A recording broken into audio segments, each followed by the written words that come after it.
Grow FM 3 पर फिर एक बार। अतीश ने सोचा भी नहीं था कि उसके एक छोटी सी गलती के कारण उसे इतना बड़ा नुकसान सहना पड़ेगा। कैसा हो अगर आपके एक मजाक से कोई आप पर काला जादू कर दे। ऐसा ही कुछ हुआ है अतीश के साथ। अतीश अपना गाड़ी गराज में दे रखा था क्योंकि गाड़ी का ब्रेक में कुछ प्रॉब्लम था। कभी ब्रेक लगता तो कभी नहीं लगता।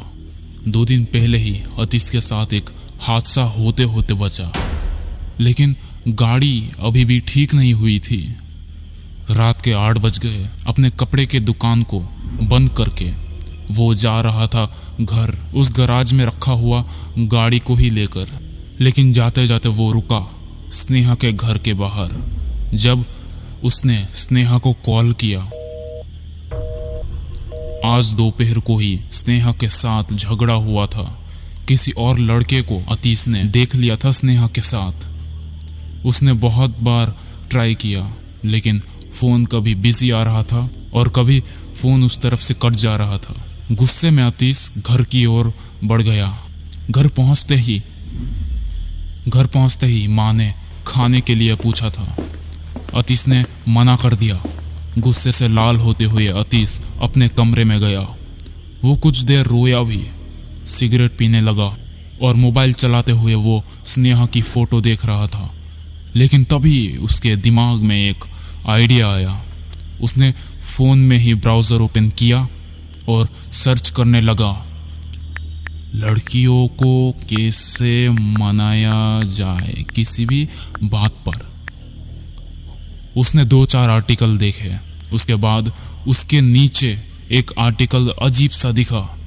लिखा था 2 दिन में ही अपनी खोई हुई GF को वापस पाओ, वो भी गारंटी। और नीचे ही उसका फ़ोन नंबर भी दिया हुआ था। अतीश ने जल्दी से उस नंबर पे कॉल किया और हाय, मैं हूँ स्वामी पांडे, बताइए आपकी परेशानी क्या है। तो अतीश ने पूछा, क्या मुझे खोई हुई लड़की मिल जाएगी? तो सामने से जवाब आया, हाँ बिल्कुल मिल जाएगी। आपको मैं एक QR भेज रहा हूँ, आप उसमें 4000 डाल दीजिए और देख लीजिए तमाशा। अतीश ने झट से ही समझ लिया था कि ज़रूर ये कोई ढोंगी चोर इंसान है। अतीश ने उस आदमी को तब तक गालियाँ दी जब तक कि अतीश को प्यास नहीं लग गया। अतीश पानी पीने गया और बस पानी पीते पीते ही अतीश के फ़ोन से एक आवाज़ आई, माफ़ी मांगो। अतीश चिंता करने लगा क्योंकि अभी अभी तो उसने फ़ोन को अपने हाथों से काटा था। तो फिर ये कैसे हो सकता है? अतीश ने मोबाइल चेक किया तो ऐसा कुछ भी नहीं मिला जिसे शक किया जा सके। रात के 11 बजे अतीश मोबाइल चला रहा था और आंख लगने ही वाली थी कि जब एक उल्लू की आवाज़ ने उसका ध्यान खींच लिया था। और ये आवाज़ होने के कुछ सेकंड बाद ही सामने जो अलमारी रखी हुई थी उसमें एक लोहे का वस्तु अतीश के हाथ के ऊपर गिरा। अतीश चिल्लाते हुए पूरे घर में दौड़ने लगा, लेकिन उसकी आवाज़ जैसे कोई नहीं, सिर्फ खुद अतीश ही सुन पा रहा हो। किसी तरह मरहम लगाकर थोड़ा आराम मिल रहा था कि फिर से खून सुखाने में देर नहीं लगी, क्योंकि किसी ने अतीश के सामने से जोर से। अतीश दौड़कर रोते रोते उसके माँ बाप के कमरे के सामने गया और गेट में हाथ मारने लगा, लेकिन गेट नहीं खुला। और इतना ही नहीं, अतीश गेट के तरफ मुंह करके परेशानी में हाथ मार ही रहा था कि पीठ के पीछे एक हवा सी आती हुई महसूस हुई। और उसके बाद अतीश के पैर में ऐसा महसूस होने लगा कि जैसे किसी सांप ने जकड़ लिया हो। आवाज़ भी आ रही थी सांप की। अतीश ने सोच लिया था कि शायद अब वो नहीं बचेगा। आवाज़ लगा लगाकर उसने अपना गला बैठा लिया था। अतीश ज़मीन में गिरकर इतना छटपटाने लगा कि जैसे किसी मछली को गरम तेल में डाल दिया हो। कुछ देर बाद गेट के पास में एक लाइट लगी हुई थी, वो जली। और अतीश जानता था कि उसके माता या पिता बाहर आने से पहले लाइट ज़रूर जलाते हैं।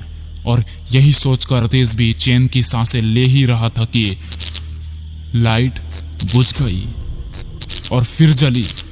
ऐसे ही इस बल्ब को बार बार जलते हुए देख रोशनी में अतीस ने देखा पैरों के तरफ, तो पाया कि कोई सांप नहीं बल्कि उसके पैर में किसी ने शायद रस्सी फंसा दी हो, जिससे डर के मारे सांप का भ्रम हो रहा था।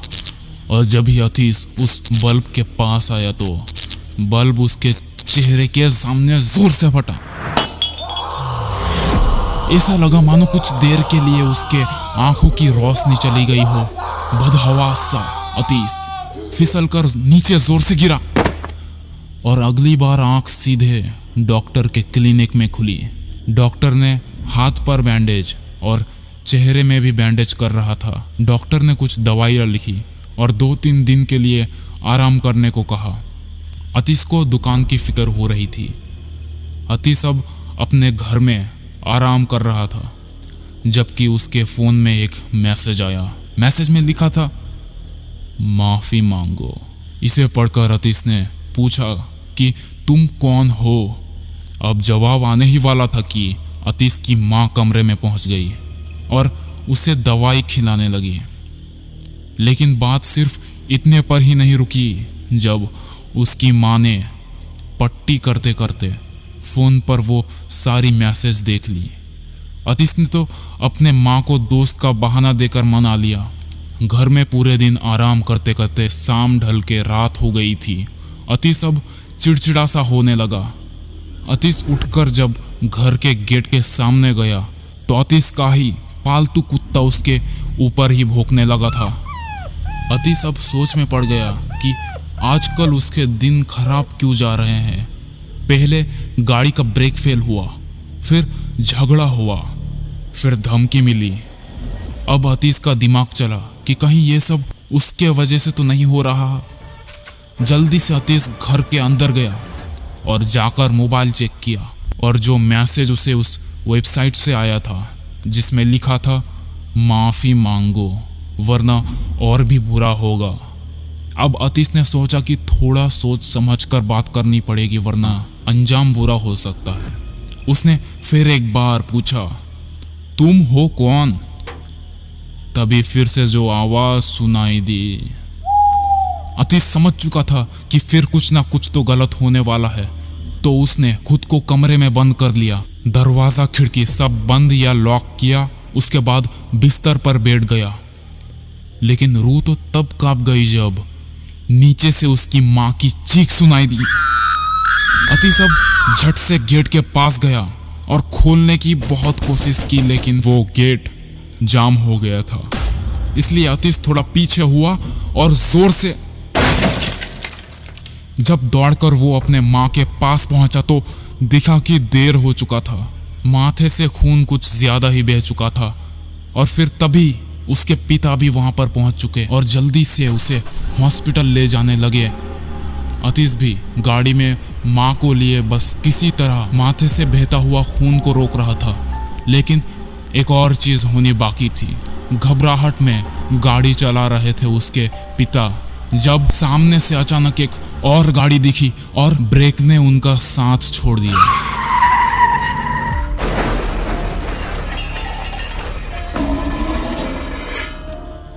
तो देखा आपने, कभी कभी मजाक करना भी जिंदगी को खतरे में डाल सकता है। तो कहीं आप भी किसी से मजाक तो नहीं कर रहे हैं? इसी बात पर सब्सक्राइब कर दीजिए।